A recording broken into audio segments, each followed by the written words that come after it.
କଳାହାଣ୍ଡି ଜିଲ୍ଲା ଜୟପାଟଣା ଥାନା ଜୟପାଟଣା ଗାନ୍ଧୀ ଗ୍ରାମ ପଡ଼ାର ଯୁବକ ଜଗନ୍ନାଥ ପଟେଲ ବୟସ 30 ହାଇଦ୍ରାବାଦରେ ଏକ ସଡ଼କ ଦୁର୍ଘଟଣାରେ ମୃତ୍ୟୁ ହୋଇଥିବା ଜଣାପଡ଼ିଛି।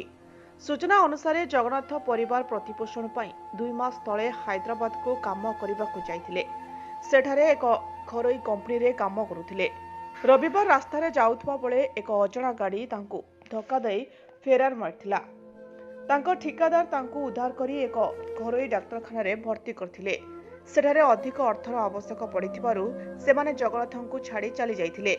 ସମ୍ପର୍କୀୟ ଲୋକେ ତାଙ୍କୁ ନିକଟରେ ଥିବା ସରକାରୀ ହସ୍ପିଟାଲରେ ଭର୍ତ୍ତି କରି ଚିକିତ୍ସା ଜାରି ରଖିଥିବା ସମୟରେ ମଙ୍ଗଳବାର ତାଙ୍କର ମୃତ୍ୟୁ ହୋଇଥିଲା।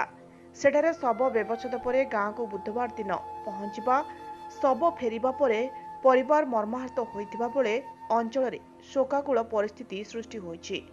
ଜଗନ୍ନାଥଙ୍କ ଗୋଟିଏ 6 ବର୍ଷର ପୁଅ ରାଜ ପଟେଲ ଓ 2 ଝିଅ ନିତ୍ୟା, ଏଲିନା ଓ ସ୍ତ୍ରୀ ଦମୟନ୍ତୀ ପଟେଲ।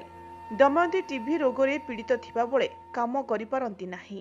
ବର୍ତ୍ତମାନ 3 ପୁଅ ଝିଅର ଭବିଷ୍ୟତ ଓ ତାଙ୍କର ପ୍ରତିପୋଷଣକୁ ନେଇ ଚିନ୍ତାରେ ଦମୟନ୍ତୀ ରହିଛନ୍ତି। ପ୍ରଶାସନ ତୁରନ୍ତ ଆବଶ୍ୟକ ପଦକ୍ଷେପ ଗ୍ରହଣ କରିବା ପାଇଁ ଦାବି ହୋଇଛି। କଳାହାଣ୍ଡିରୁ ପ୍ରଭୁରଞ୍ଜନ ସାମଲଙ୍କ ରିପୋର୍ଟ, ଜ୍ୟୋତିପ୍ରଭା।